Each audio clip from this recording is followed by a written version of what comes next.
आज की कहानी, पत्नी को अपने पति के अपनी मां के साथ गुप्त संबंध का पता चला और इस चौंकाने वाले सच ने एक दुखद हत्या को जन्म दिया।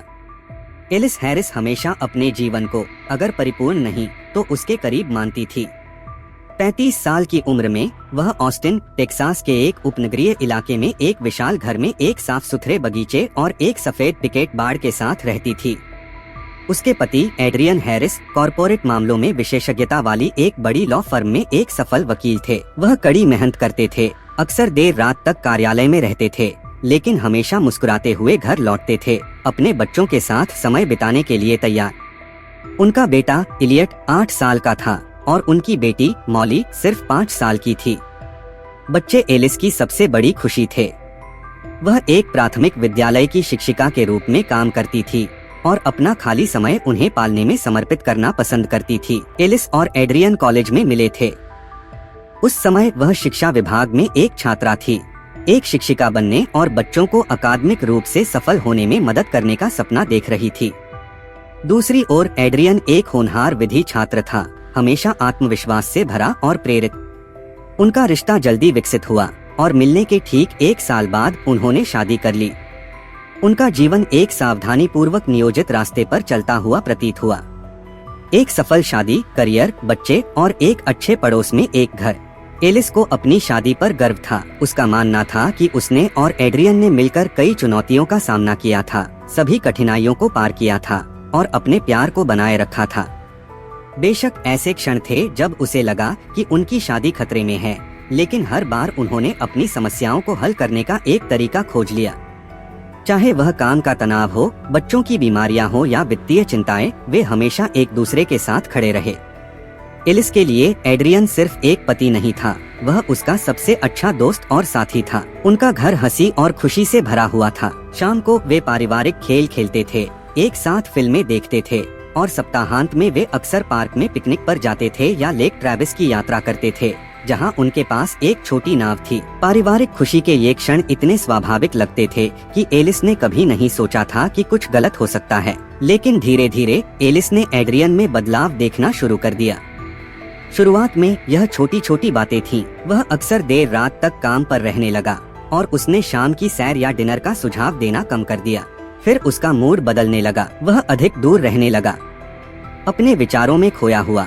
एलिस ने इसे काम के तनाव से जोड़ा। एड्रियन जटिल मामलों में प्रमुख वकील था और वह समझती थी कि उसकी नौकरी में बहुत प्रयास और समय लगता है। उसने घर में एक आरामदायक और गर्म वातावरण बनाकर उसका समर्थन करने की कोशिश की, जहां वह काम पर एक लंबे दिन के बाद आराम कर सके। हालांकि समय के साथ उसकी चिंताएं बढ़ती गईं। एड्रियन उससे और भी दूर हो गया। वह कभी कभी सप्ताहांत के लिए निकल जाता था, इसे व्यावसायिक यात्राएं बताता था, हालांकि वे हमेशा सप्ताहांत एक साथ बिताते थे। कुछ समय बाद एलिस ने देखा कि वह अपने फोन को लेकर अधिक गुप्त हो गया था। वह पहले बिना सोचे समझे इसे टेबल पर छोड़ देता था, लेकिन अब वह अक्सर इसे उसकी नजरों से दूर रखता था। एलिस को लगा कि कुछ गड़बड़ है, लेकिन वह सीधे सवाल पूछने से डरती थी।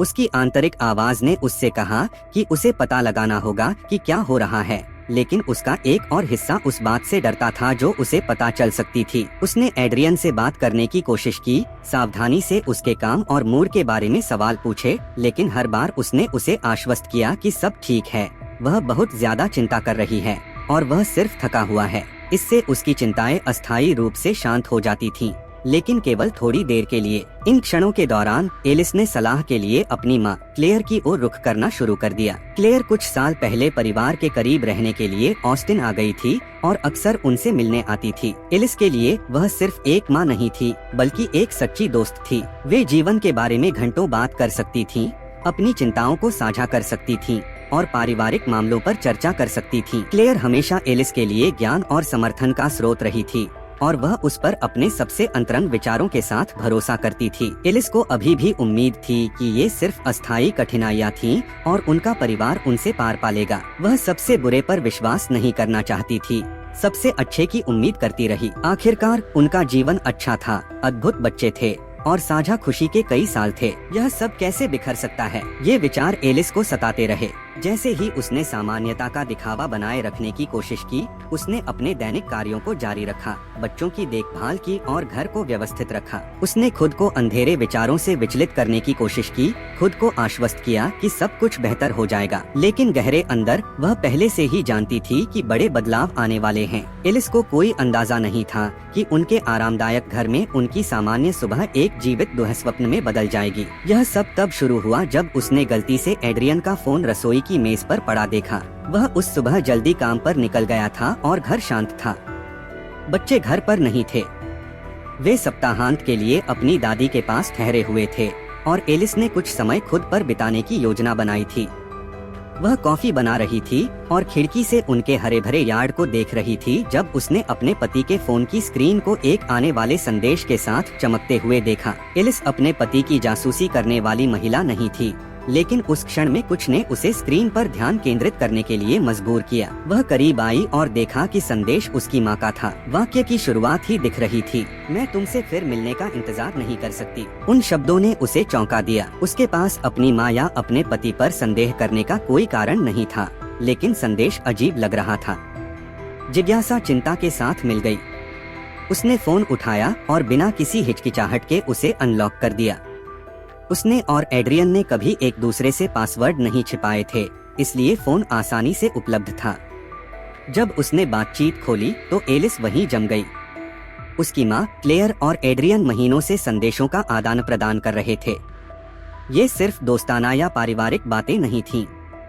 हर पंक्ति छिपे हुए जुनून और अंतरंग क्षणों से भरी हुई थी जो एलिस ने कभी नहीं सोचा था कि उसकी माँ और पति एक दूसरे के साथ साझा कर सकते हैं। संदेश गुप्त बैठकों, छिपे हुए आलिंगनों और उत्तेजक टिप्पणियों के संकेतों से भरे हुए थे। उन्होंने चर्चा की कि वे अपने रिश्ते को इतनी सावधानी से कैसे छिपा रहे थे कि किसी को भी कुछ पता नहीं चलेगा। एक हालिया संदेश में उसकी माँ ने लिखा था, तुम बहुत सावधान हो, किसी को कभी पता नहीं चलेगा, यह सिर्फ हमारे बीच रहेगा। एलिस ने अपने दिल को दर्द से जकड़ते हुए महसूस किया। वह रसोई में बैठी थी, जैसे कि उसके पैरों के नीचे से जमीन खिसक रही हो। उसकी आंखों में आंसू भर आए, लेकिन वह खुद को टूटने नहीं दे सकती थी, अभी नहीं। उसे यह समझने के लिए सभी तथ्यों को इकट्ठा करने की आवश्यकता थी कि यह विश्वासघात कितना गहरा था।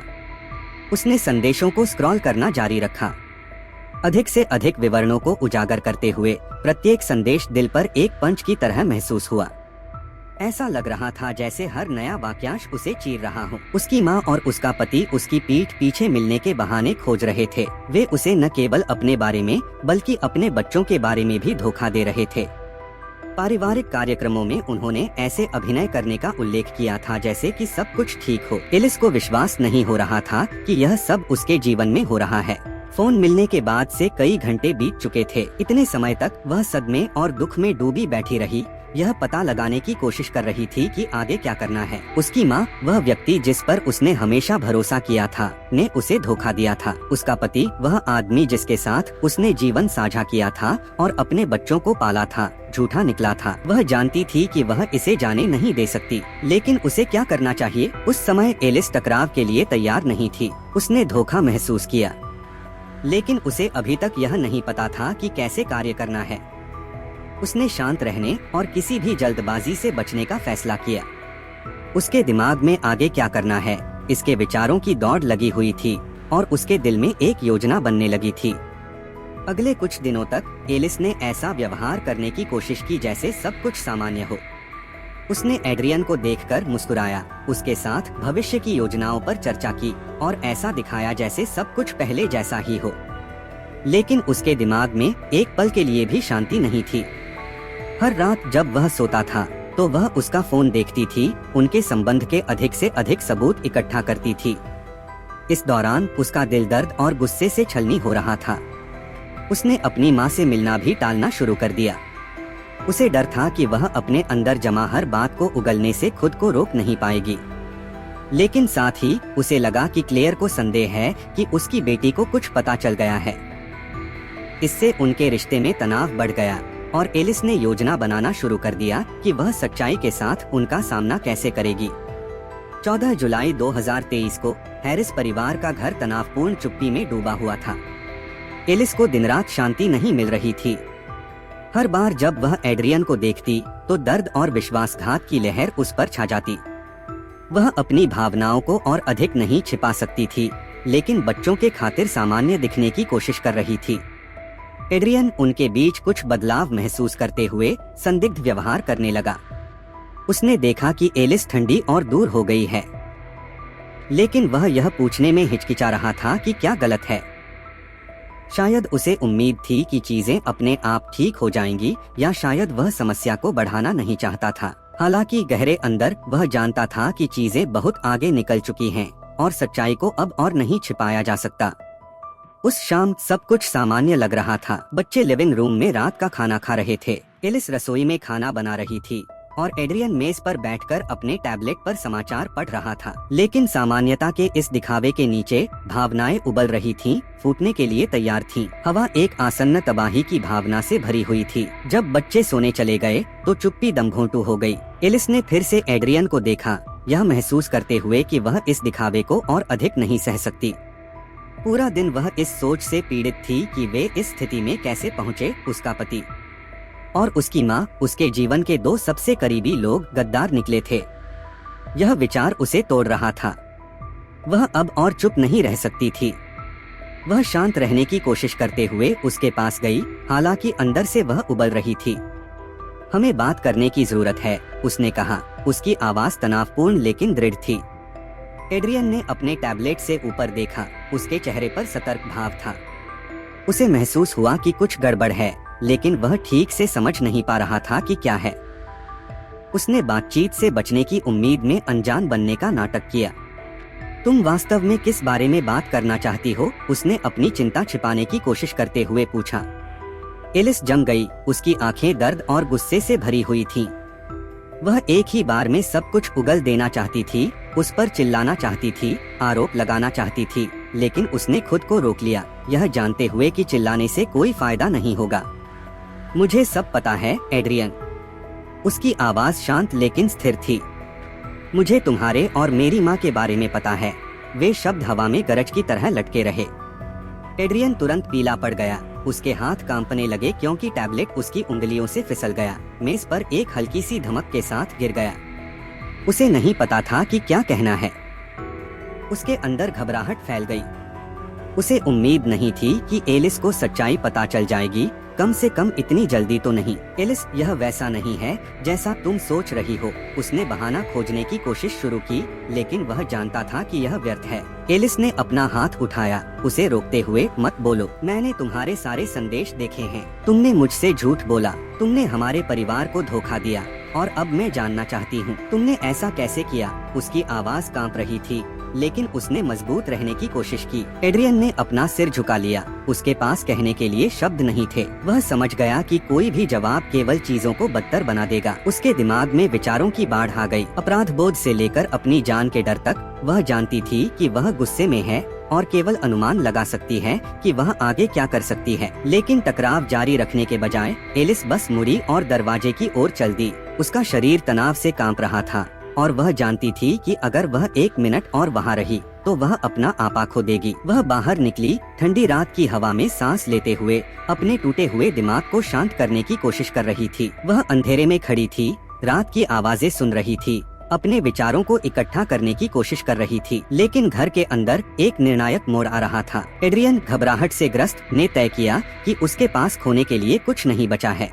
डर और निराशा से अभिभूत होकर उसने सबसे बुरे संभावित परिदृश्यों की कल्पना करना शुरू कर दिया। उसने सोचा कि एलिस आगे बढ़ेगी, शायद वह सबको बता देगी, उसका जीवन, उसका करियर बर्बाद कर देगी। वह अपनी कुर्सी से उठा, उसकी नजर धुंधली थी। अचानक उसने निराशा के साथ मिला हुआ गुस्सा महसूस किया। उसके दिमाग में संभावित भविष्य की छवियां कौंध गईं। अपमान, उसकी प्रतिष्ठा का विनाश, उसने जो कुछ भी बनाया था उसका नुकसान। यह डर गुस्से में बदल गया। वह अब स्थिति पर नियंत्रण खोना बर्दाश्त नहीं कर सकता था। एलिस को पता नहीं चला कि उसके पीछे का दरवाजा चुपचाप कब खुला और एड्रियन एक छाया की तरह उसके बगल में दिखाई दिया। वह उसके पीछे से आया और इससे पहले कि वह कुछ कह या कर पाती, एड्रियन ने अचानक उसका गला पकड़ लिया। उसकी चीख उसके हाथ से दब गई क्योंकि उसने अपनी उंगलियों को कसना शुरू कर दिया। एलिस ने खुद को छुड़ाने की सख्त कोशिश की।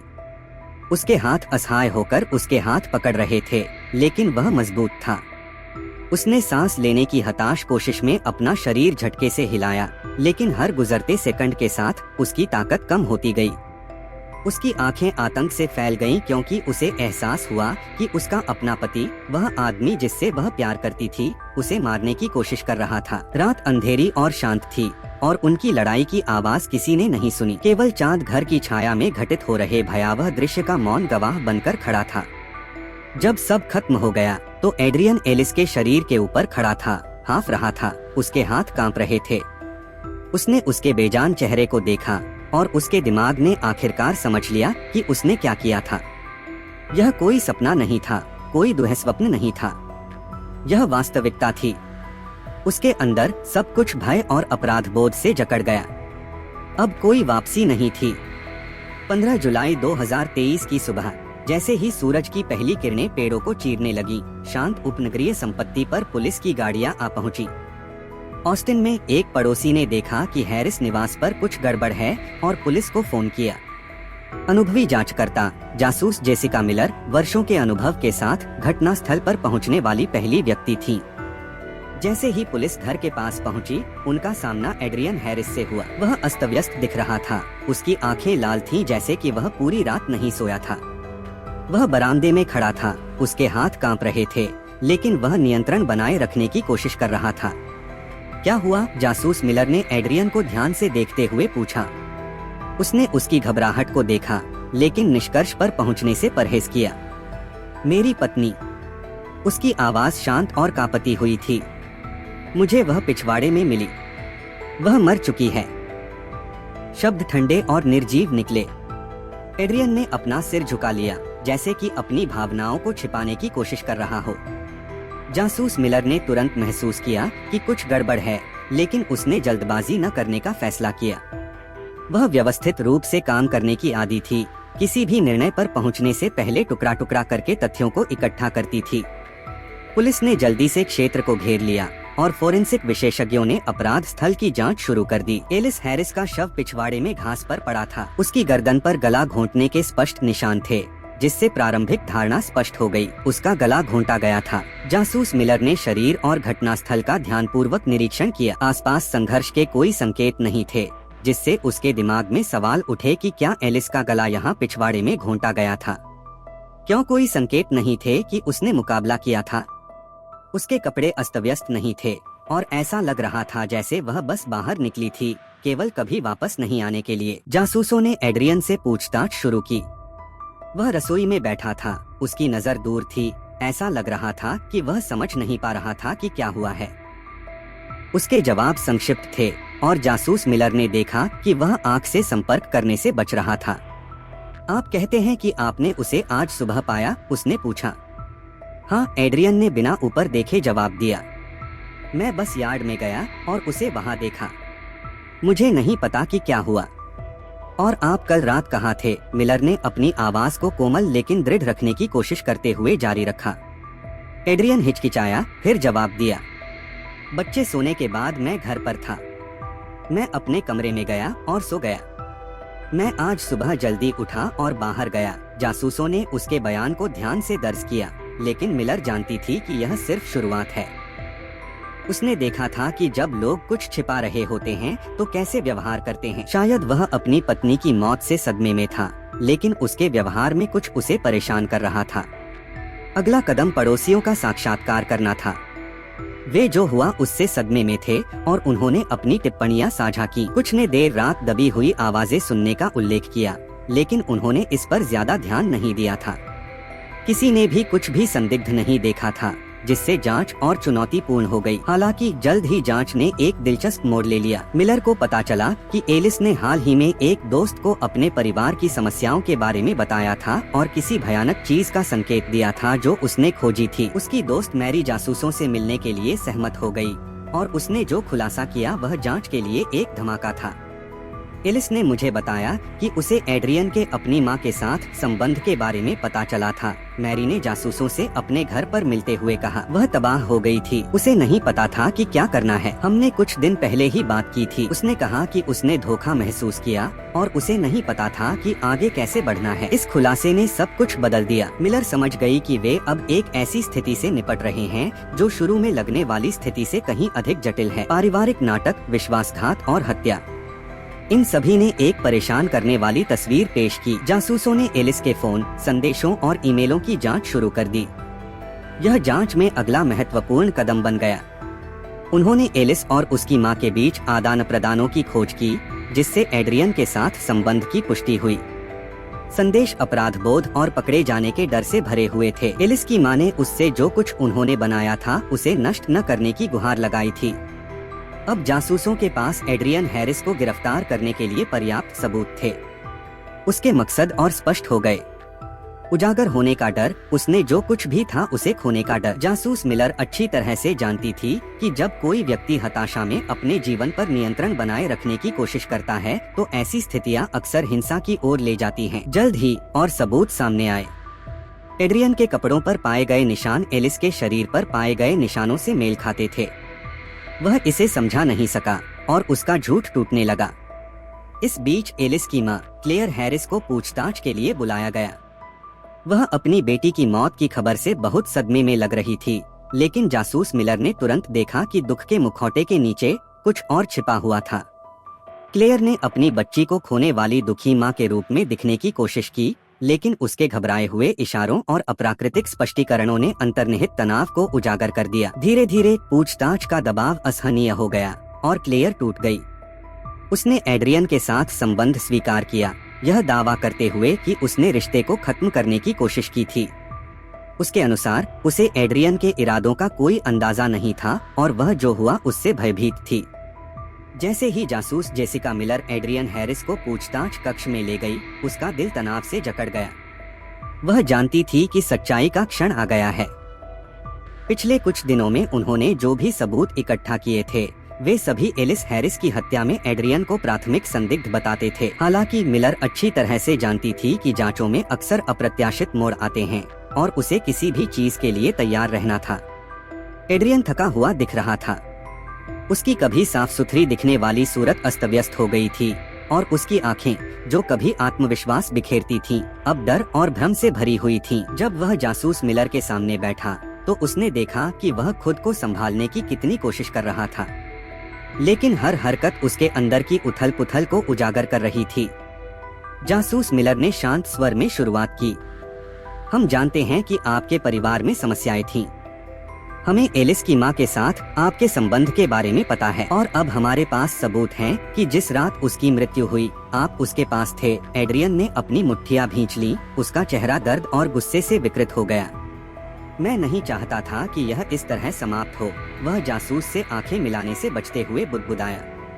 मिलर ने देखा कि उसकी उंगलियां घबराकर मेज पर थपथपा रही थीं। उसका लक्ष्य सरल था, उससे कबूल करवाना। वह समझती थी कि मनोवैज्ञानिक दबाव उसे तोड़ सकता है, लेकिन वह जल्दबाजी नहीं करना चाहती थी। धीमी व्यवस्थित जांच उसका तरीका था और उसने अंत तक इसका पालन करने का इरादा किया। एड्रियन, उसने थोड़ा झुकते हुए जारी रखा, हम जानते हैं कि आपने फंसा हुआ महसूस किया। एलिस को सच्चाई पता चल गई और आप डर गए थे कि आगे क्या होगा। उन शब्दों ने एड्रियन के दिल को छू लिया। उसने जल्दी से अपना सिर उठाया और मिलर को देखा। उसकी आंखें गुस्से और डर के बीच झिलमिला रही थीं और मिलर जानती थी कि उसकी भावनात्मक सुरक्षाएं टूट रही थीं। आप नहीं समझते, उसने कांपती आवाज में शुरू किया। यह बहुत जटिल था। मैं एलिस से प्यार करता था, लेकिन फिर सब कुछ नियंत्रण से बाहर हो गया। मुझे नहीं पता था कि इसे कैसे संभालना है। मिलर ने सिर हिलाया, यह संकेत देते हुए कि वह सुन रही है और उसका न्याय नहीं कर रही है। यह पूछताछ में एक महत्वपूर्ण क्षण था, ताकि उसे महसूस हो कि वह उसके पक्ष में है, कि वह उसकी कहानी सुनने को तैयार है। मुझे बताइए कि उस रात क्या हुआ, उसने धीरे से आग्रह किया। एड्रियन कुछ क्षणों के लिए चुप रहा, जैसे कि अपने शब्दों को तौल रहा हो, और फिर उसने गहरी सांस छोड़ी। उसे संदेश मिल गए, उसने शुरू किया। उसने देखा कि हम संदेश भेज रहे थे। वह गुस्से में थी। मैंने समझाने की कोशिश की, मैंने उसे शांत करने की कोशिश की, लेकिन उसने नहीं सुना। एलिस ने सबको बताने की धमकी दी, हमारे परिवार को बर्बाद करने की धमकी दी। मुझे नहीं पता था कि क्या करना है। घटनाओं को याद करते हुए उसकी आवाज टूट गई। मिलर देख सकती थी कि वह हर पल को जी रहा है, जिससे उसका विश्वास और मजबूत हो गया कि वह वास्तव में दोषी है। मैं नहीं चाहता था कि यह इस तरह समाप्त हो, एड्रियन ने जारी रखा। हमारी बहस शुरू हो गई। उसने मुझे धक्का दिया और फिर मैंने अपना आपा खो दिया। मुझे नहीं पता था कि मैं क्या कर रहा था। जब सब खत्म हो गया तो वह जमीन पर पड़ी थी और मुझे एहसास हुआ कि मैंने क्या किया था। मिलर शांत रही। एड्रियन को अपनी हरकतों को समझने का समय दिया। उसका काम अब उसकी स्वीकारोक्ति की पुष्टि करने और उसके खिलाफ मामले को मजबूत करने के लिए यथासंभव विवरण निकालना था। एड्रियन, उसने एक विराम के बाद कहा, घटना के बाद तुमने क्या किया? वह चुप हो गया। उसकी नजर खाली हो गई।